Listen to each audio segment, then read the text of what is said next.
foaki a sisu totonu, ko e hifo mahu inga, i he e tauhia.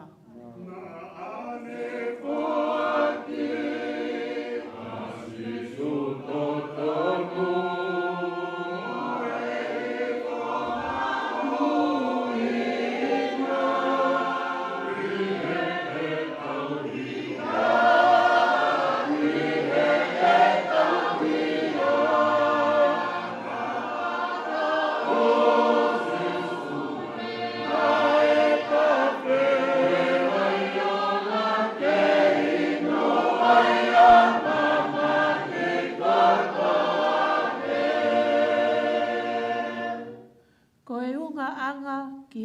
ia, pea ata ina, pea whaingofua.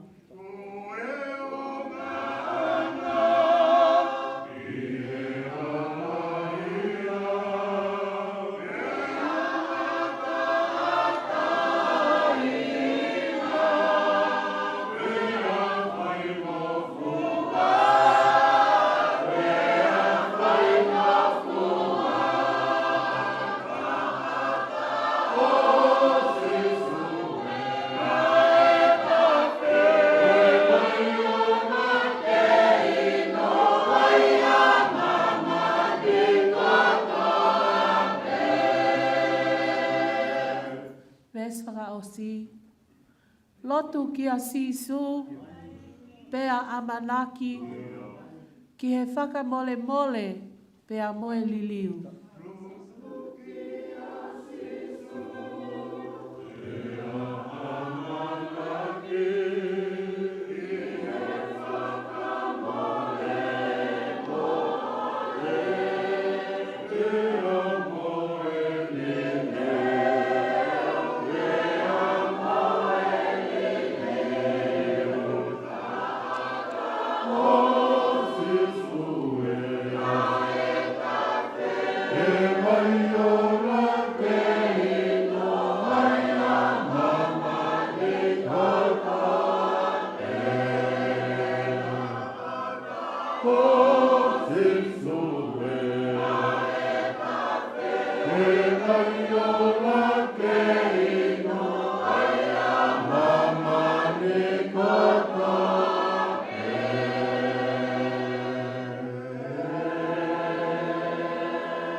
Fio i taniti. Ka ho whare maalunga mo ia fio anga hautua. Ka gai lalo fi mai ngai fetu ona i he langi. Pea ka mau ka hanga hake mau ilope ho topu wae. Nā mo e angelo whiao o ku fumata he mama. Pea fōhifo furipe ngahi hou e ki lau maari. Te koe hae mea e whai e ki mau tolu e kakai, te mau kauwhewhe i he hū haa kere kere mo e fu. O mau hinga lafa lafa ai e fu ho mau mata. E ki hangai po whonga mai o hifo ha mau tāpuaki. E i koe ho mau nofo anga i he tau tangata mo e tau tangata. Te ki whakatupu e ngai mō ngā, pe whanau ia mamani mo e whanua i o talo mei mua o lau i kuonga koe o tua pe ai a Fiona. E o tua mau whawhetai lahi atu e whainga maani e koe ni. Ko ke omi ki mau tolu ki he apitanga koe ni. Ke whai ai mau hū pia moe mau whawhetai ke hea Fiona. Ke whakamahino pe kia te mau tolu. Ko e kamata anga pia moe ngata anga ai a Fiona. Ko e ani wha pia moe omeka ai a Fiona. Pia mau unu mai pia moe loto apasia moni he aamani oni a Fiona. Ke whai ai mau whawhetai atu ke hea Fiona. Koe mōni koe whawhetai koe mea ia ku whai he taim kotoa pē. Te mau whawhetai i he kamata anga. Te mau whawhetai i he ngata anga. Pea ko mau unu mai he hoa koe ni e o tua mafi. O mea mai ai whanau pea moe whakamokopuna o hawe atu i hangana. O ko mau whawhetai o tua. Neongo ai mau i he ngahi wheitu ke. Ka kua ke omi ki mau tolu o whakatataha i e hoa koe ni, kau hea pe koe o wha. Tia mau whawhitai e o tua, koe ke lawa ke mo tuhi ki mau tolu pia mea o wha e a whiona. E ne ongo pe o ku alo tāmaki, ae whanonga ku mau whai, ka kui kai lawa ke ta ofi ai, a ngahi loto ofa kua nau kauwhataha mo ku mau tolu. A ngai whalau pia me ngai wheitu ke, pia me New Zealand, New South Wales, Maripoane. E o tuai ku kai ke mau whakalau, ka koe uhia ku mau i heni, ai whamiri e kaunga mea, ke uhia pe koe o whae o tua. Au mau lau monu pe mau lau tāpua ki ai e ahoa koe ni. Ke uhia ku ke tu uni ke mau i heni he ahoni. E au mau whawhitai o tua, ko ke omi ki mau tolu ke whaia e mau tatau. Pea mo mau whakamawai, pea mo whonga. Ofa. E kaunanga koe ni ko ke ui ke malolo pea me whakaunga sia. E anga e se mau whanonga i taimi. Iai pe taimi. Ko ke ui mai ke mau malolo pea me he whanonga anga. Ke mau malolo atu ki hea whiona. E tu au tūnga e mau fia. E mau whawhetai pe neongo koe apisia mamahi ko mau ia e o tua. Ka kou hia ku nofo lilo pe e fia. He koe fia ia koe mea ku nofo mau pe ia i ho mau loto. O ta tau ai pe koe hae tukunga e mo ui te mau aluai. Ka koe aha koe ni o tua o ku mau whawhetai lahi atu. Ko ke hanga omi ai whamiri ke mau kauwhataha e haoni. E mau whamalo atu, e tāpua ki kotoa pe ko mau inasiai. E tua ke awhia mai koe ni, ai whamawai o mau whai pia moe, kaunanga koe ni, si Tupou. Pea mau unu mai ke hapai hake, ai huse pāni ti ka mai whanau. Pe ke whanua ka mai Kasanita. Pea pehe ki he whahu ka mai ulumotua. Pea ngai mau whanonga. Neongo pe, ai mawai ka mau kei tangata pe o tua, o ku mau kei tangi pe, o ku mau kei mamahi pe. Ka koe uhia koe mau unu mai tunga i ho mau vai o tua e. Ke mau kore ai iwi pia mo e malo i o a whiona. Hangai po whonga mai, o mia nonga pia mo e whie maari e. Whaka pulu ake husi pani ti ka mai whanau. Ya begi o matu ape mo tonga e whamiri. O mia e nonga aku mamau he tatai o tamai kutoa pe. Tuka ne whakamalu mo whakapulu. Lolo tonga e mawai o tua. E tua e mau whapitai atu ke a whiona. Kau ia ka ngai whatongia. Kua lava i ngai aho ko mau situa ki ai. Lava mai e whamiri pia mo ngai whatongia. O mau fia o tua. E koe taha peni. O e ngahi, mauanga keresi o ku mau kauwhatahai pia mo e whamiri. Hoko mai ai pure maani o ni, o kune omi ai whamiri. E lava ke toe whamau lutai ai whamiri. Pia whai ai e whemahino aki, pia mo e whelo aki. Hala whanonga, ku mau whanonga ai ki he kaha. E tua hangai whawhoka mai o tāpu kina mai ai whiohi. Mahino peke te ki mau tolu. Ka paupe hei kai ke kau mai e a whiona i he maungahi mea. Pe koto kula noa e mau whinga, pia mai mau ngāo e uku whai. E tua ku mōni bea e himi, o mau ki waka ka whai ange, ko mau wholau, ko e mau lotu e o tua, ke hangai whawhonga mai o omi hai pia mua mālo. E neongo pe, ai lau monu ve mai lau tāpua ki, ka o ka hoko mai ai whaingata ai o tua, ko hai o kuofi, ko a whiona ape. la koe mau lotu ia i he hoani. Ke haere mai lau maani e. Ke tau whiao ia honi pia whai atu kia ka u. Tuku pe mua ke kei haere mai ho lau maani o loto lotoi. I whamiri ka mai siasi. Ai whamiri pia mai ngai kaunga mea.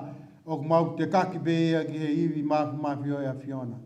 E tu ai ku mau hapai hake ai kaunanga u amanaki ne whaka nofo. Ai wholau o ku mau amanaki mawai pia moe. Wholau koe ni o tua. Ma lotu atu ko i hako ho whaiwhekau.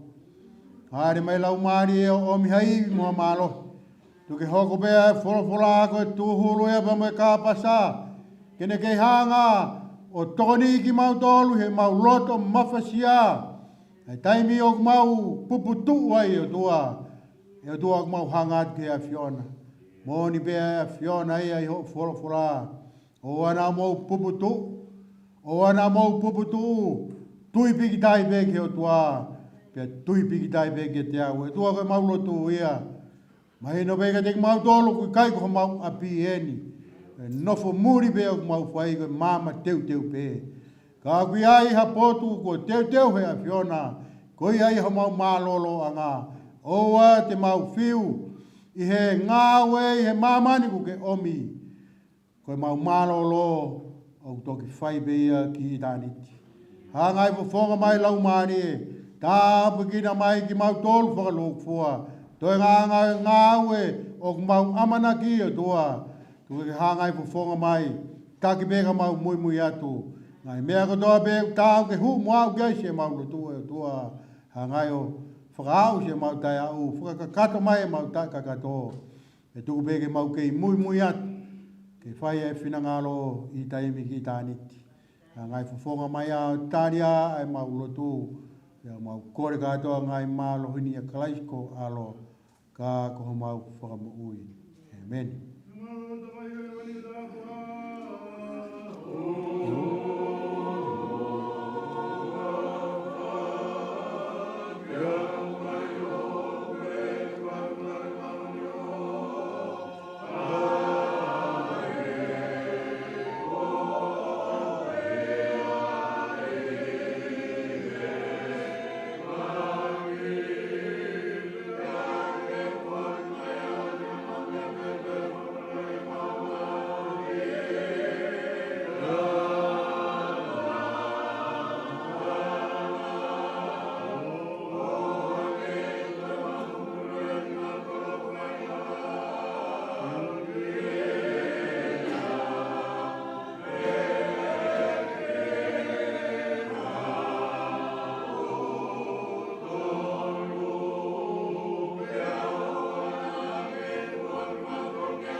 Soni lau makitau tolu. Watani hai te au whanga fulmaono o ngahi Same. Same te au whanga fulmaono e au pehe no hiki. Hallelujah, hoku lau maalie ke whakawhitai ke Sihova. Te whakawhitai ke Sihova, lolotonga e ku moui. Te kaha ape ki hoku otua lolotonga e ku iai. O atu ho mau whalala ki a hou eiki. Ki a hako i tangata o ku ikai ai hatokoni. O ku more e ne mānawa. O ku ne foki ki hono kere. Koe aho pe ko ia ko ne ngahi whakaukau o ku mate. Monu ia ka koia. O ku ne mawai o tua o se kope mono pare tua. O ku tu e ne whalala ki a Sihova. Ko Sihova ko hono o tua. ai awhio nane ngauhi ai langi mo e whonua, ai tahi mohono mea kotoa, ai tauhi lea o taingata, ai whaia o e whakamau o e whakamalohia, ai tuwha mā ki he whiekai a Sihova vete Aisea. Ko Sihova kune ngauhi ai kui ke sio, ko Sihova kune puke hake ai mapelu ki lalo. Ko Sihova o kune ofa ki he kaumā oni, ko Sihova o kune tauhi ai kakai me whonua ke he. O kune whakatua witou mo i tamai mate, ka koe alunga o i kauanga hala kune pikoi. Ko Sihova tene hau o laui kuanga, io koho otua e Sione tene hau i he tau tangata mo i tau tangata. Hallelujah. The reading this afternoon is taken from the Psalm 146. 146 of the book of the Psalms. It is written, praise the Lord, O my soul. I will praise the Lord as long as I live. I will sing praises to my God all my life long. Do not put your trust in princes, in mortals, in whom there is no help. When their breath departs, they return to the earth. On that very day their plans perish. Happy are those whose help is the God of Jacob, whose hope is in the Lord their God, who made heaven and earth, the sea and all that is in them, who keeps faith forever, who executes justice for the oppressed, who gives food to the hungry. The Lord sets the prisoners free. The Lord opens the eyes of the blind. The Lord lifts up those who are bowed down. The Lord loves the righteous. The Lord watches over the strangers. He upholds the orphan and the widow. But the way of the wicked he brings to ruin. The Lord will reign forever. Your God, O Zion, for all generations. Praise the Lord. Amen.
Ko programa pa mole foi para taimen que vai aqui Falekakala Fotu kata ke kota aku ne vai pa hokoya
Morning, everyone. Thank you for being here. My name is Sione Fotu. I'm Tupou's older brother, second from Fonua-Pe-Tangata and Kasanita's children. If you don't mind, I'm gonna be sharing Tupou's timeline or history, whatever we call it, and I'll, if you don't mind, I'm gonna explain it in English. So Emele Tupou Falekakala Fotu was born on the 4th of May 1979 at the Westmead Hospital in Sydney, Australia. Tupou was a quiet young girl who always hung around her two older brothers when she was young. Growing up through Sydney, between Guildford, Fairfield and Marylands,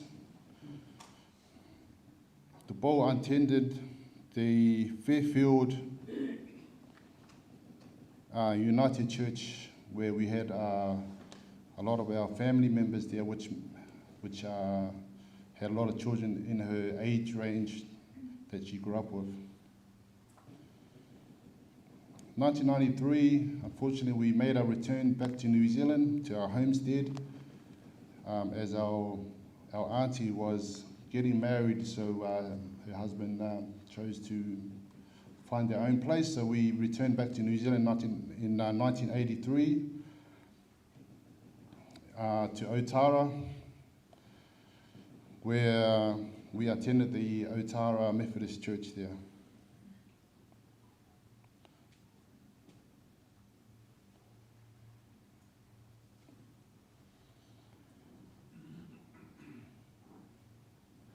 In 1986, Tupou started school. She attended Redoubt North Primary School, which she was really excited about.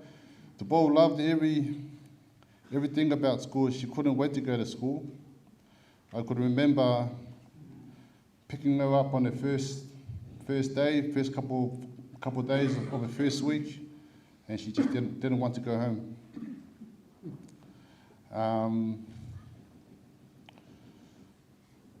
Tupou loved watching kids participate at school. There's one thing I do remember, and one thing that she loved was watching the older range as a toddler playing netball. And 2 years later, she was able to play netball for Redoubt North, and she loved playing netball pretty much all her life. 1990, Tupou attended Clover Park Intermediate for 2 years, and later attended Tangaroa and also finished her high school years in Wesley College. 1997, Tupou studied tourism at the Unitec Institute for 2 years, and when she graduated, she returned back to Australia to seek work and catch up with family. Tupou travelled back and forth to New Zealand to visit Dad and Mum and also her family, and also to visit Dad and Mum's first moko, Kirishina, who she adored from birth and was always there right to the end. 2005, Tupou met the man of her dreams, Aisea Vaka in Sydney, Australia, and got married later that year in Tonga. 2006, Tupou and Aisea moved to Brisbane for a career change. 2000, on the 23rd of June 2008, Aisea and Tupou welcomed their first child to this world, Tora Sisilia in Nove Vaka. A few years later, 17th of July 2009, Aisea and Tupou welcomed their second daughter to this world, Uinise Lolohea Vaka. And on the 6th of October 2013, Aisea and Tupou welcomed their youngest and only boy, Viliami Tuipolotu Vaka. Aisea and Tupou was a member of the Bald Hills Tongan Church for many years, bringing up their young family. Tupou was a housewife until the kids were at school. Tupou was all in with the kids' activities and was always present at the events. But not only was she at the events, she was also at my children's events.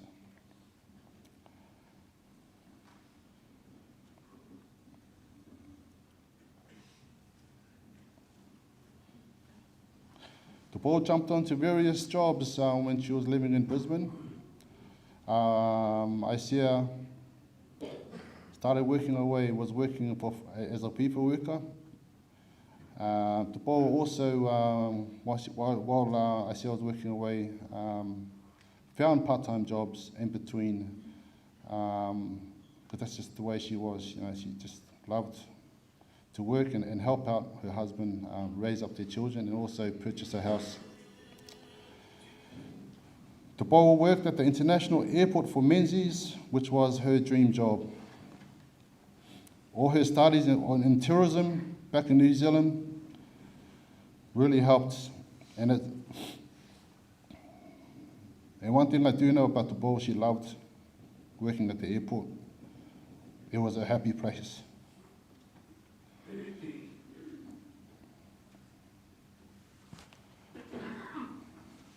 Tupou worked at Menzies at the airport until the heavens opened for her on the 29th of June 2022.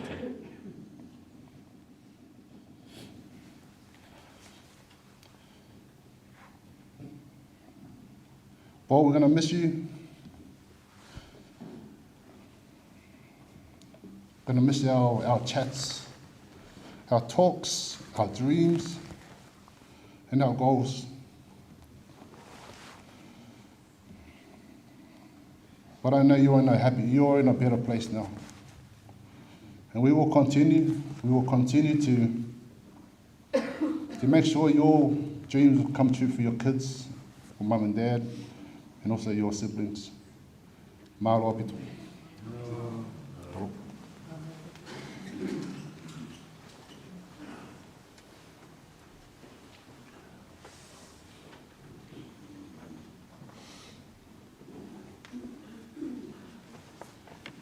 Kana ua e whalawhala himi ki e hoa tāni.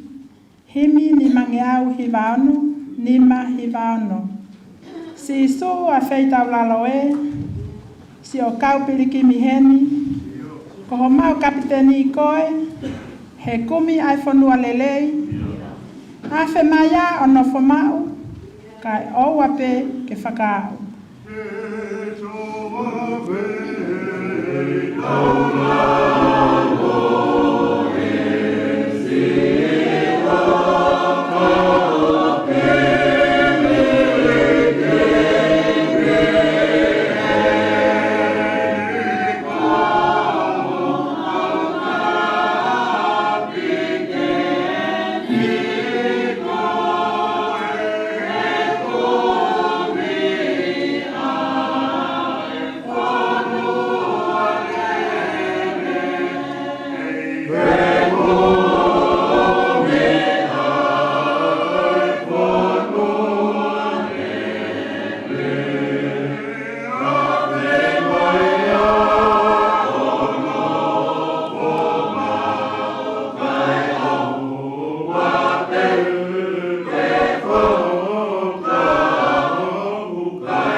Jerusalema whakalangi, o ku to'oa pe o mau loto, o mau tae lata I mamani, o tangi o mau lau mari e, ko api e, ko api e.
Tuku ke mawongo I mau, ai mānawa he whanua lelei.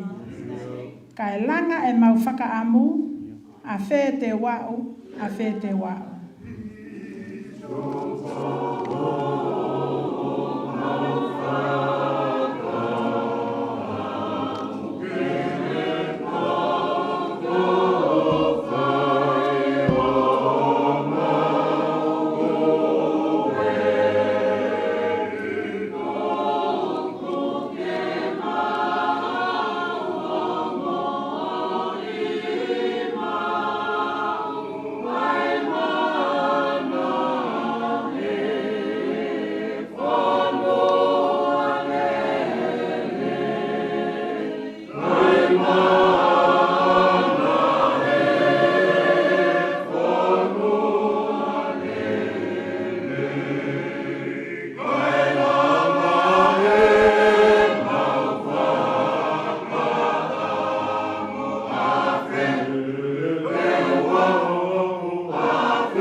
Tapa mo a fio e tau tai o tuai o tau lotolotonga.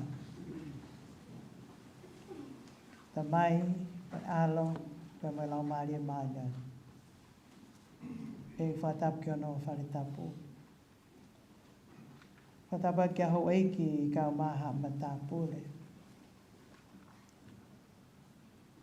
Whatapat ki he whahu. Pea e whatap foki, ke kau taula eiki, si haa whaolunga tonga, o tau heni, i he hoa tāko eni. Whatapat ki he whamiri, ono katoa pe, ai ngahi maheni, pe mo kau ngā mea, o tau kau whakataha.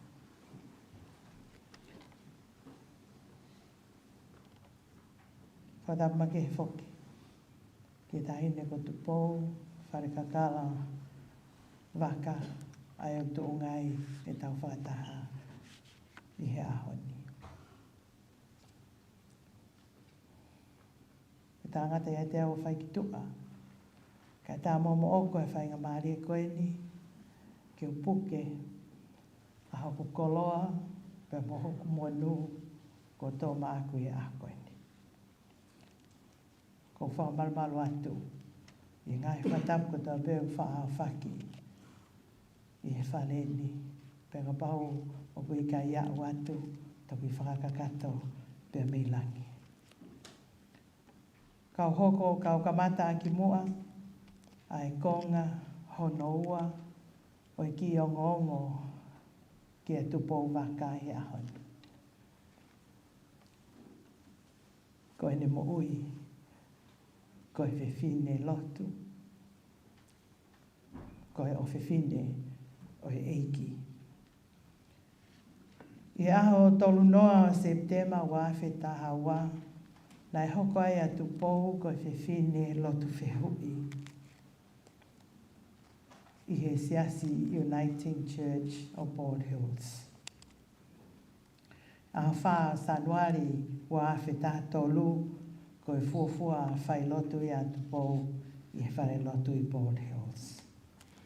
A tātolo o Februari wa whetaha wha, na e fuafua whahoko ai a po Malanga o Tupou Vaka.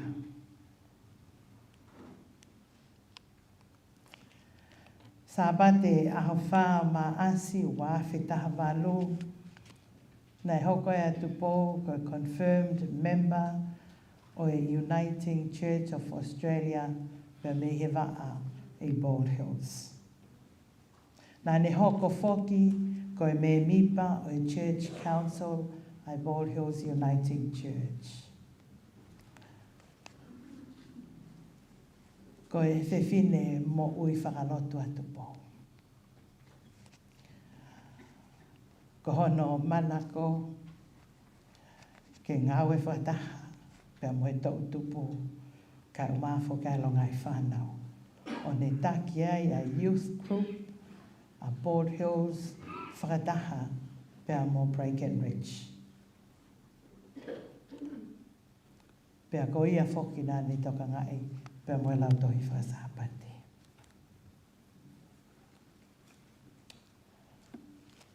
Ko e whakahoko whatongia a Tupou, hange begoia na mo whanongo ki ai, na ne tupu hake pe i Morini, pe a lahi ange, ai ngā oe ake a rea Whakapitania.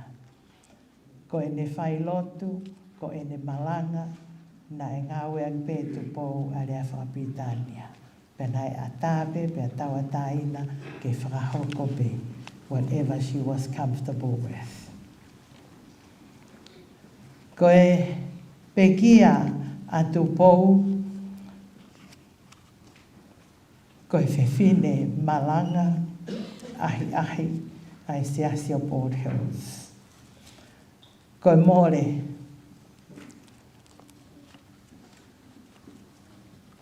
ki he kāinga lotu. Ko e whakamasiva, ki he loto whare i Uniting Church. Nei kei fu mahino ki he tokolahi, ai tūkunga mo ui a Tupou i he lotu. Kana lava ke tala I ene tō o ngana e whai. Mahalo me ko ki nau tolu o mea hifo ki he social media a hono vahe pe me iai ai urunga anga tupo. Ni he vahe taha nau toka ngai. Nai pehe he whiwhine koe ni nā ke a ahi mai ki a te au o tu olahi. Pe aho e taha nā ke whakarea mai ai ki o aluatu mua o lea he polokalama ai youth group. Ka kumalave hoku loto te uofu hake he pongpongi o kuiai e whakatahu o tukuangi o maumatapa. Pea pehe he whiwhine koe ni he kai ngalo. He ne mo uia e runga ngai whiwhine koe. Ko mea koe nā kusio mata iai nai lau be e tupou e whanau ko toa be ko e ne whanau. Pea tauhi be, pea mo ofa be ki he whanau ko toa be. Ta tau tof be pea mo ni ofa ki he ne whanau.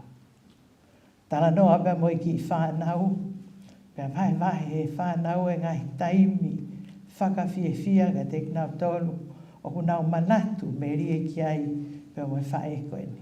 Toko tāna ne pehe, koe mea mahu inga ki a te ko ne manatua e ne whae. Koe taimi nā ne aruangi ai, o mamata he ne wa inga akapulu. Koe mea lahi koe ne ilo whakapau.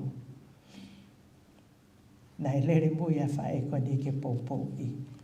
Pe koe habe mea, o ku aruai ai ne whanau. Ia ki toko taha na ne peheu ne fia mau pe. Because they get told what to do.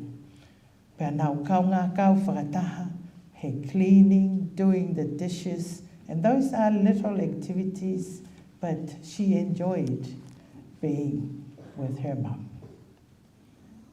Mahalo ka bau te unofu ke whakamatala, ai urunganga e whiwhine koe ni e aho ni po uria. Pako tui pe e toi pa koe poto.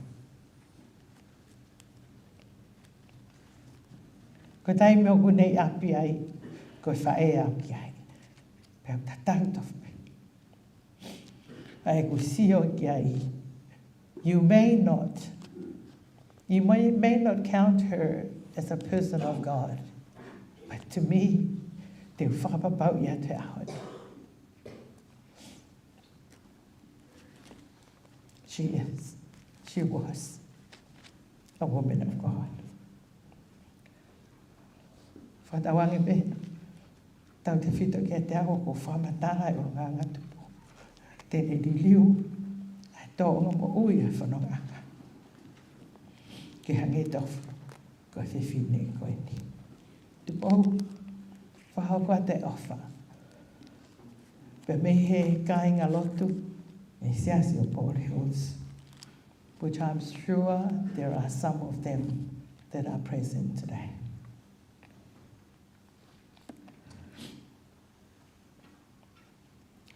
Ko e le soni na lau e whaiwhikau. Sā me te au whangafu māno e uraki ke hongafuru. Ko tahaia o ngai le soni manako o Tupou. Na e whia mau pēsi a si he whanongo e taimi tariui a Tupou. Ko tahaia ni o le soni na ne tariui ai I he tau e taha. Kana nau whia mau pēko ngahi tariui September koe e hawa Tupou po ne vesi tariui e tō bea me he tohi a parofita ko Aisea. E au ki he tariui hono hoko, toi tara mai pē Tupou e tariui pepe me he tohi a parofita ko Aisea. It shows that there was something there ko hui kono huse pāniti ko Aisea. Ka koe tahaini o e ngai le soni na e tariui aki Tupou. Ko sāme te au whangafuru māno vesi uraki ke hongafuru.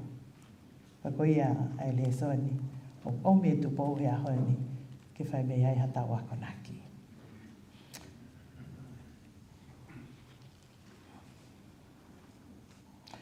Ko tui pe hei kai hala. Ke upehe he aha koe ni koe sāmeni, koe sāme o hiva o whakawhitai. Nā whakatoa ngā i he sāmeni ai urunganga whaito tonu a hotau eiki. Pea uloto pe ke unga oe aki, ai faithfulness ai eiki ke whai ake ai u whakawhitai. I need to be reminded, and I need to remind myself that God is faithful. Pehe kulea pehe o ku hoko ai hiva e sāme aho ni, ko e whakanonga, pea mo e whakakoloa i he taimi o e pōpō uri e mo ui, pea mo e whanonga i he te rea o e whaingata. Ka ku hoko ai hiva o e sāmeni, ke ne whakamanatu ke te tau tolu, ke tau whakalangi langi i ai e ki he taimi hono kotoa pe neongo e tau fō atu he ngahi whaingata. Praise the Lord. Praise the Lord with all my soul. Speak directly to your soul and emotion and keep on praising our God. Ko taimo tau whalangi i mo hiki ai aho tau e ki hange ko sāme a koe ni. O kune whakamahino ki o tau ngahi ongo anga. You are not to drag me down. He wapau ke u whakawhitai mo whakamalo ia e au aho ko otua. He gai te ke hao koe ke pure i au. Pea whawhitai e mo ui e kou tala noa pe he urunganga tupo. Te uhiki hoku eiki lolotonga e ukei mo ui. Te whakamalo i au o tua lolotonga o e kukei i taimi. Ko e whakahino hino o e hiva e sāme a honi, ke ua nā tuku ho mō whalala ki he hou eiki, pe koha hako i tangata o ku ikahi ai hatokoni. Ko hibe he mole ai nau mānawa, pe nau foki ki he kere. Pe koe aho pe ko ia, koe nau ngahi whakaukau o ku mate. Ka koe hae ne uhinga ke te koe, pe moau i he aho ni. Ko hibe ke oua te tau whalala ki ha tangata, pe te tau whalala ki ha taha mawhai. Whakalea he rea whakapiritania, do not trust in princes. Pau mahino pe ke te tau tolu. O ku whakahoata mai e wholofola o e aho ia koe ni. Ke wana tau whalala tau tolu ki he whare o e tu i, ai o hui ai koe a kaupiri nisi ma kaupiri sisi. Pe aua nā tau whalala ke te kinau tolu o ku mawhai, hapare mia nai pe ko hapare steni. Pe mo ki nau tolu o whakarea e koe kau mawhai. Koe ves wha, o kia e rea koe ni. O ku more e ne mānawa, o ku ne foki ki he kere, koe aho pe koe ia, koe ne ngahi whakakaukau o ku mate ia. When their spirit departs, they return to the ground. On that very day, their plans come to nothing. Taimlahi, o tau kumi ke kau mawhai, but we do not know. They can't even keep themselves alive. They can make all promises to you, but you know what? When they die, it is all over. All their promises are done, but there is nothing that they can do to fulfill their words. Blessed is he whose help is the God of Jacob, whose hope is in the Lord his God. Monuia ka ko ia o kune maua o tua se kope ko hono pare tua. O kutua ne wharalaki a Sihova, pia ko Sihova a hono tua. Again, this is talking about God's faithfulness. And he would remain faithful. And there is a blessing condition i a te ia o whalala ki a Sihova. Pe koe ne amanaki o kutuku ia Sihova. But do you know it is a blessing place where to be, to have hope in the Lord. And it is because your hope would never be disappointed and would never dashed. Our hope will always come to an end if it is in temporal things, including people, because they are temporary. So if your hope is something is related to this life, like, I'm hoping for this, I'm hoping to get this, I am really hoping that tomorrow is going to be. I'm really hoping that this person is going to, and I'm telling you, if this is where your hope is, you have a hopeless situation waiting for you. But if your hope is in the Lord, He will never let you down. He is faithful, as I have mentioned before. I he konga ki muio e vesi hono no pe mai. A ene awhio o kune tauhi ki he ene lea o tangata. The Lord who remains faithful forever. A Sihova koe o kune tofa mai ki he whieka ia. A Sihova vete Aisea. He sets the prisoners free. He would open the eyes of those that are blind. Ko Sihova kune ngauhi ai kui ke sio. O kune puke hake ai mapelu ki lalo. O kune ofa ki he kauma oni oni. Isn't it great to have a Lord that invites us to come and offload our burdens? When it gets too heavy, that we can't even see straight, come to me, those who are weary and heavy burden, and I will give you rest, because I am gentle and I am humble. Take my yoke upon you and learn from me. He koe ku ioke o ku maa be. Koe ku ioke o ku whaingofua, pe koe ku kawenga o ku maa. Let me ask you this question. In your heart, right at this moment, is your burden now very heavy? Are we carrying a heavy load right now? I'm sure Tupou doesn't want you to carry those heavy burdens. And I want you to know that it is not the Lord that has given you that, because He has told you and He has told me His yoke is easy and His burden is light. Sometimes we put our expectation on ourselves, and other people's too would put their expectation on us. Pea tau toki whata holo, a ngai fu'u uta tau tolu pe moe uta a ki nau tolu e kakai kehe. Ko tau fua ki tau tolu e ngai ka venga kehe. We carry burdens for others, and we carry offenses and all sorts of things. But do you know that there is a lot of things in life, and a very few are not even our businesses? Have we ever learned that we take them and carry them on our shoulders? Have we ever learned that? I have learned that myself. And yet, we take these things and put them on and carry them around, and we don't even realize. We put burden on little by little, and it's like the frog that keep on turning up the heat, not realizing he is getting cooked. We keep adding to that, and it's a slow process, and all of a sudden we can't move.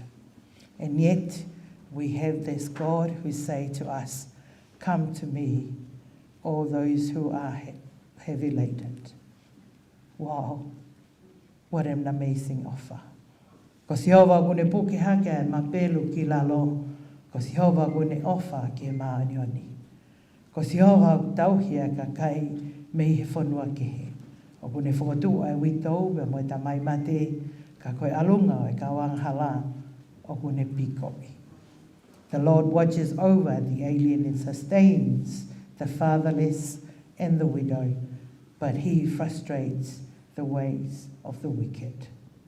The Lord reigns forever, your God, O Zion, for all generations. Please keep on praising God. Ko Sihova tene hao o lawi kuonga, io ko hootua e Sione, tene hao i tau tangata, mo i tau tangata. Hallelujah.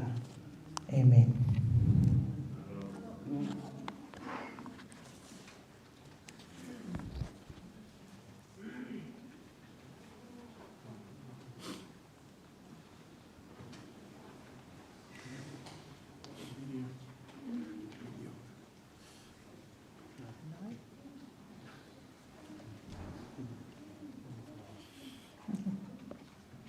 Ka taki mai mua ai himi whaasi. Kai ke lava i witi o.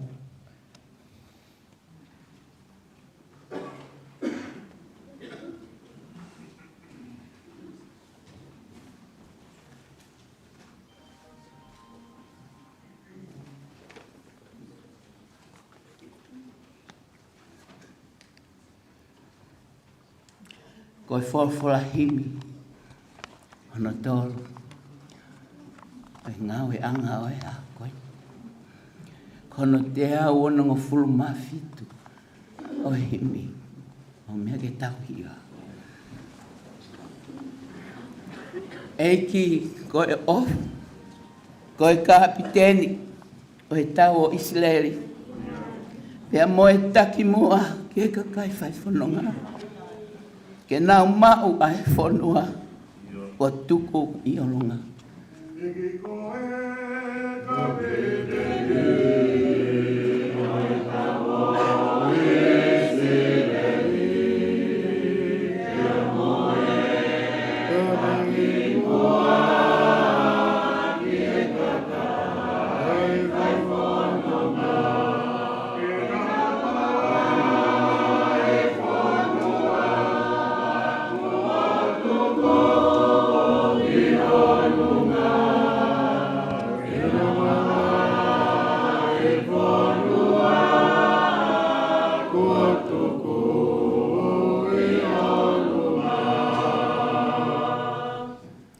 Pea ko ho fola o ku mau fie whai ki ai. Pea koe ngata anga, koe whakangolelei. E ki ai a Fiona, i he aho kutoa pe.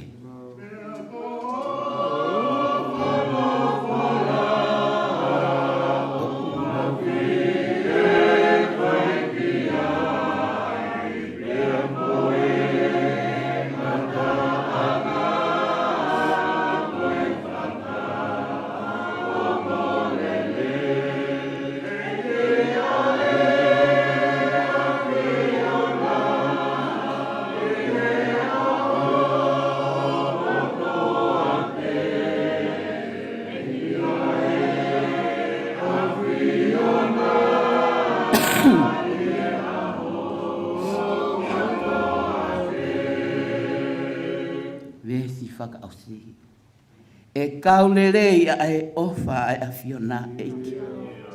Pea e mama o atu a ngahi tuutamaki. I he ofi a e ofa a e eiki tau potu.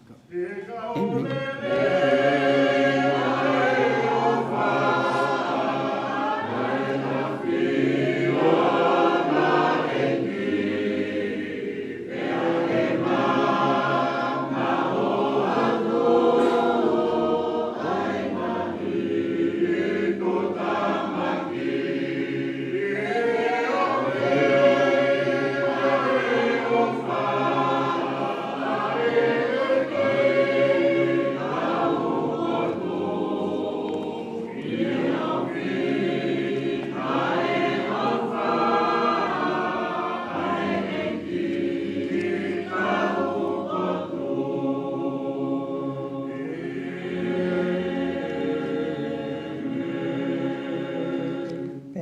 kenei o tau iki ko sisu kalaisi o whalahe ai o tua koe tamai pe mo wheo hio lau maria maani o ni ke te tupu ia pe mo ha whangani o wanahiri ka Faitoka.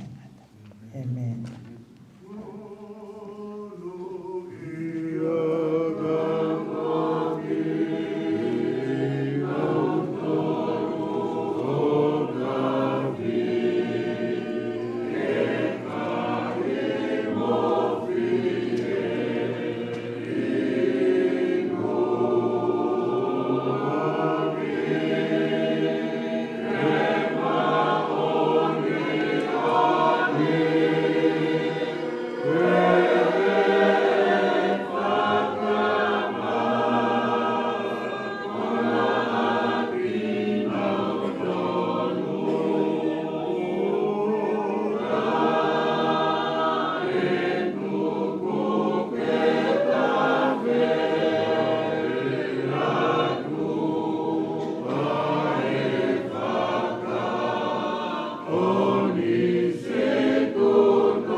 Ciao again, man.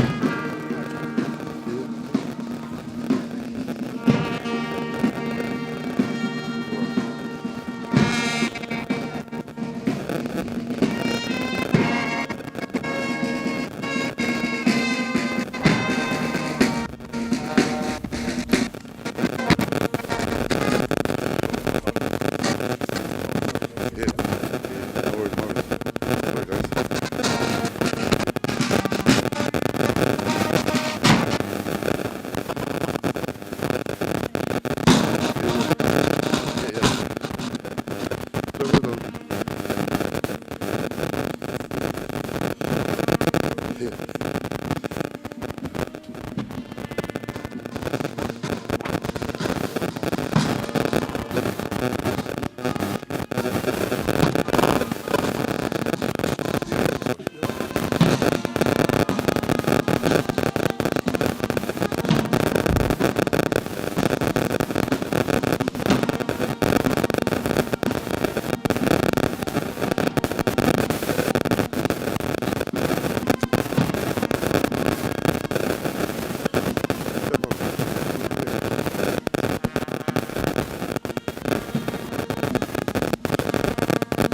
Wow.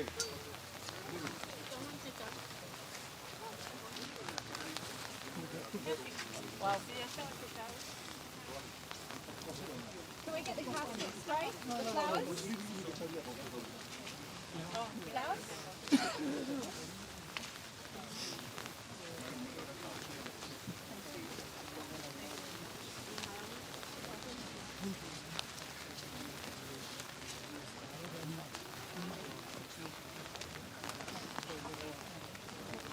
Just be careful you step there.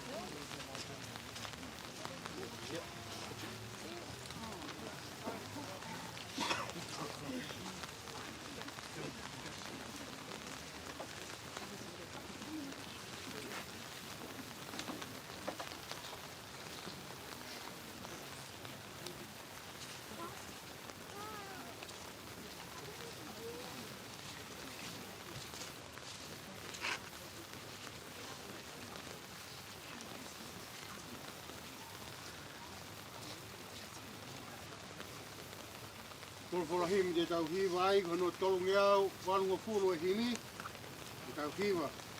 Koe mo uia e kakai, koe fisi a kawata, mai mata hengi hengi pe, kai mai o ka tua e la a.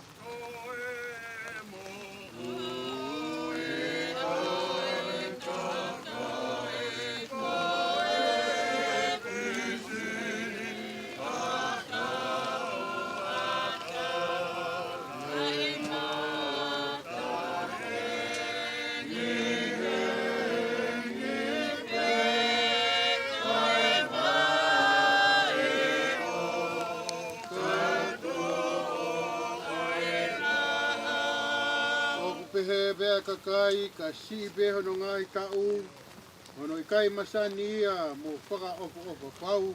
O pehe bea kakai, ka tere beho no ngai tau, ono i kai masani.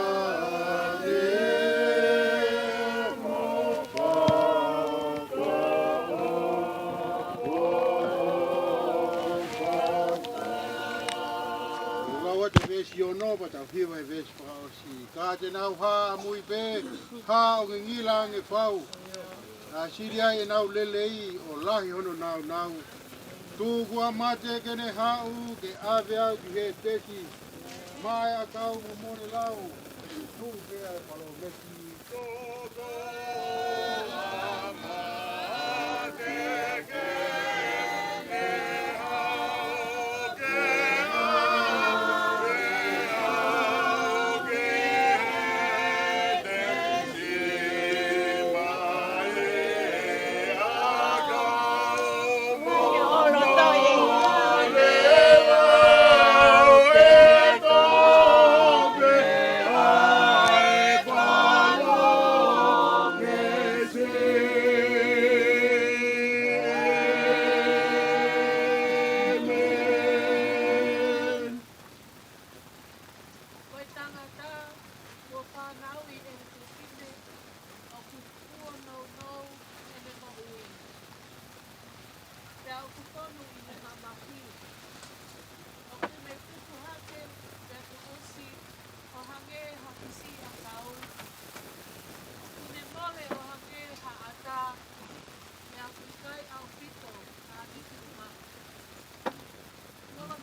Kai oua na ta osi o whakonga alo o wha me he mau ngahi lotu.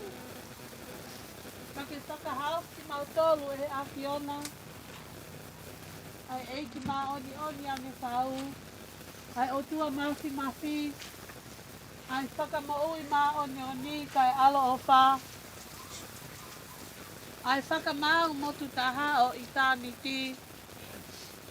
Oua te ke tuku ke mau hinga mea te koe i ho mau houa whakamui mui. Koe uhi, koe mamahi o e mate.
Lift it up.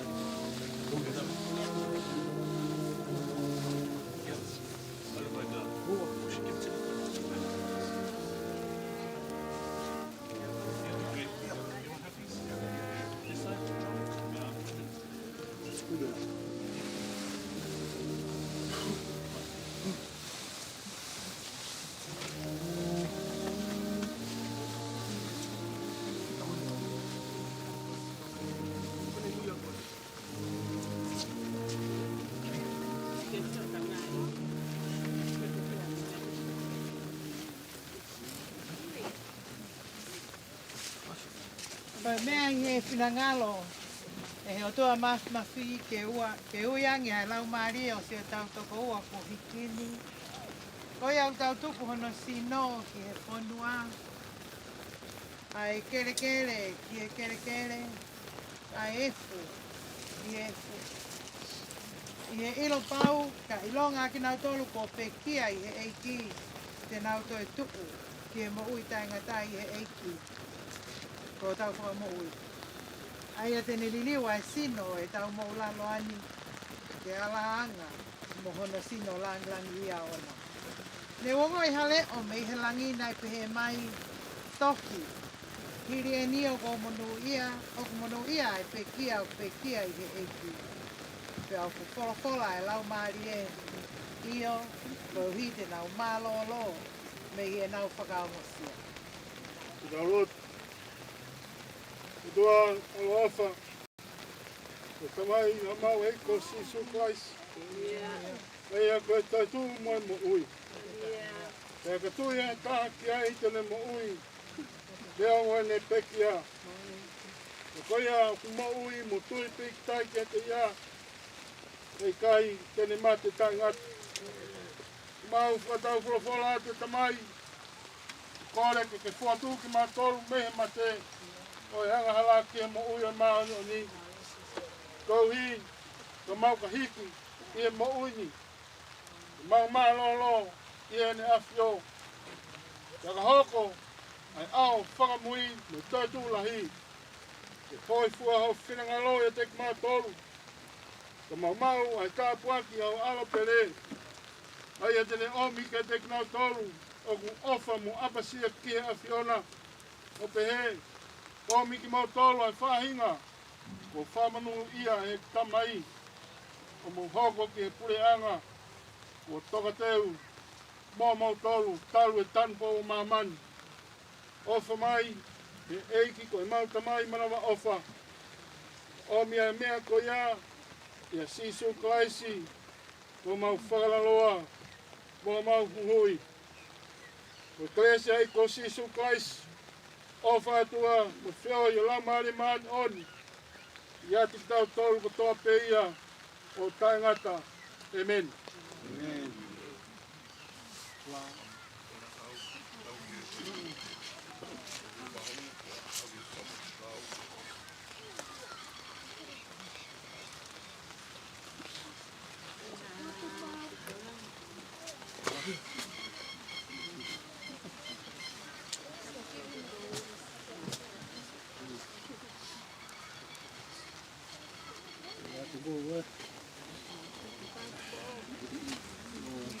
Love you, Bob.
Trying to cover around, eh?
Tapu ka moe a fio ai o tua.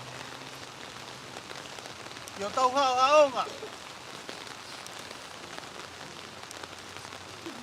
Tapu ka moe whanau mo whakamanga puna hau eik.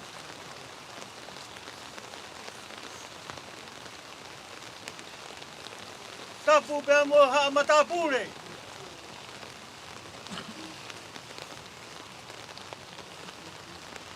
Whakatapu ke kau whaipe kau.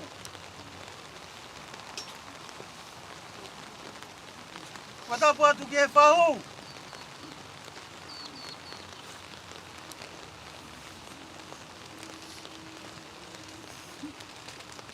Ka ata mo aku ke whakakakato e whatongia aho. O tau heni ai.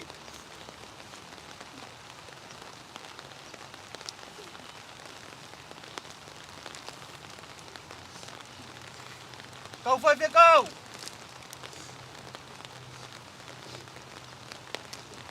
Talu mei he aho nei kamata e tautu ua.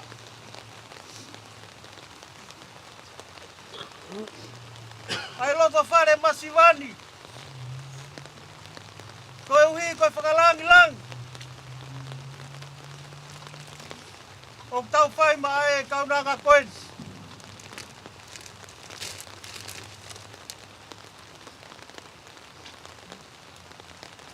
Kua mole, ai whaingata a. Kua whanu ma hua hua. Ai loto whare o family he kresi. E tau whetuku mai he aho, ko toa bei. O a umai ke he hoa whakao sene. Taku mau a mama. Mau iwi. Mau ngoi ko matafi. Ai whaingata o kulau. Ka mau lau e tāpu aki mo e kresi ai o tua. Ko mau mea mai moia. No ngai. Ai ui tau. Ke pehe ki e whanau. No ngai e tamai mo e whae. Kupu e ngai e family. Ko matafi, neongo. Ai popo uri ana tula. Kai tuku pe ia he kupure pe ana tula ia. Ka koe honga ki he mau i mau ki family ni. A tautu ua, i kosperia, i otua. Mga tonga. Ke he ofa ko mo whai. Whakamore more. I he whakamalo ko mau tuku he mau hao ngā e whamere.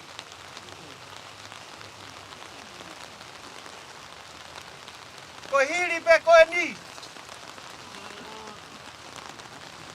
Kia whoki atu e tonga ki he tonga. E toke lau ki he toke lau. I hifo. Ka moe isi te. Tukuange. Ai toe ngā. Ke utoki whakarere i pe au.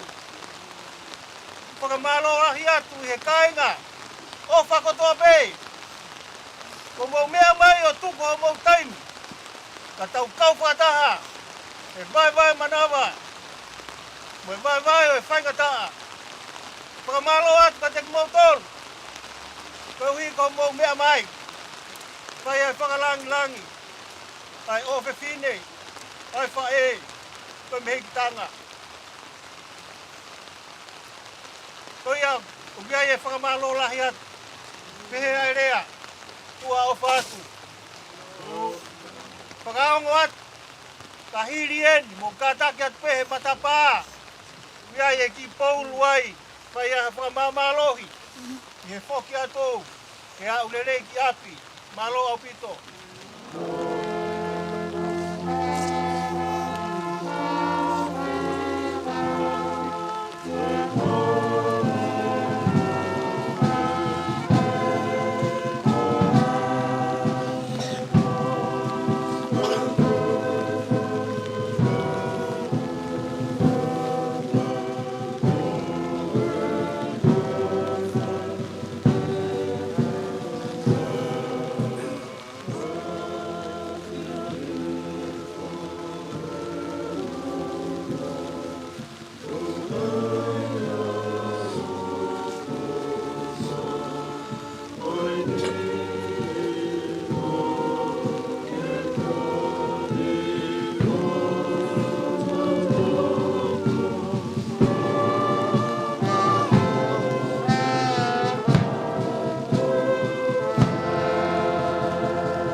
au ngululu mo e kau ko te kau.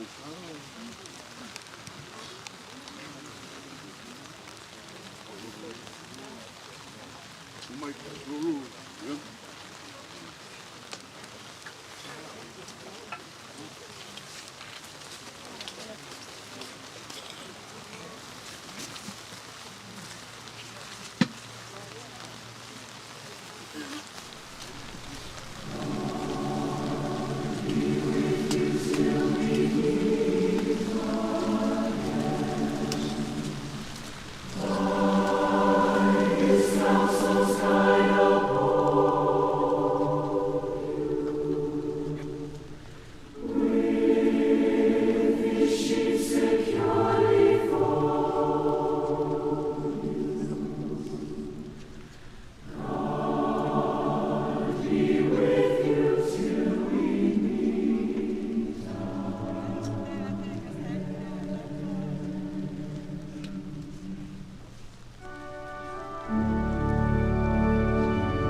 One more for tonight.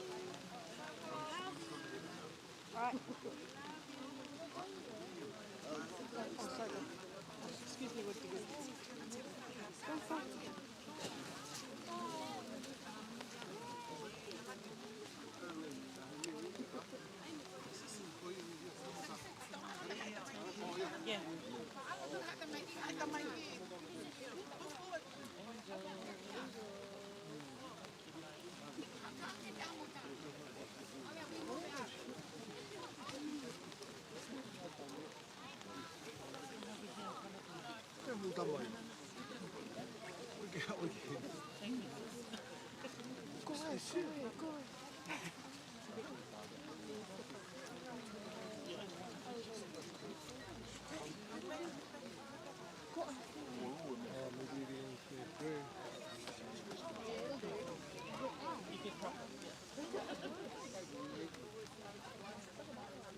Never thought I'd see the day that the Lord called you to be there by His side.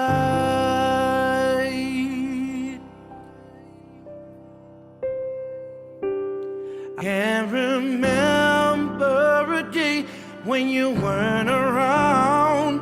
You were always there.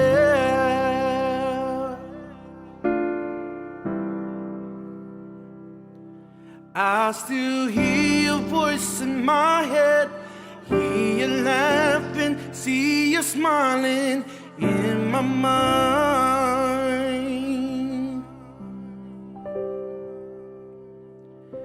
And if I had the chance again, I would tell you that I love you one last time.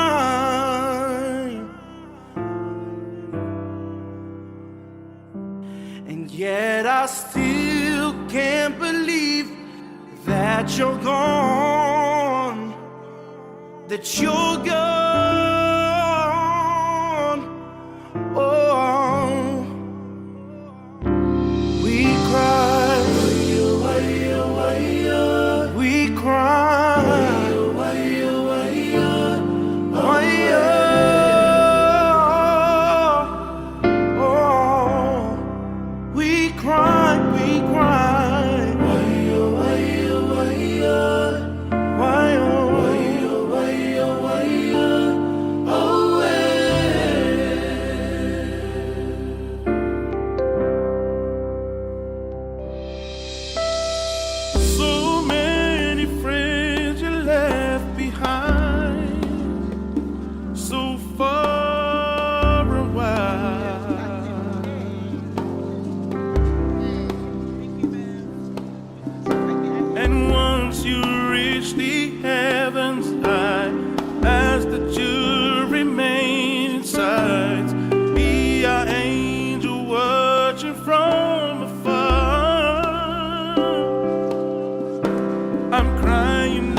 There's no words to sing.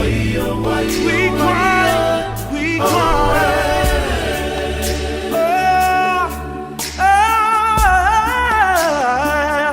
We cry.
Why, oh,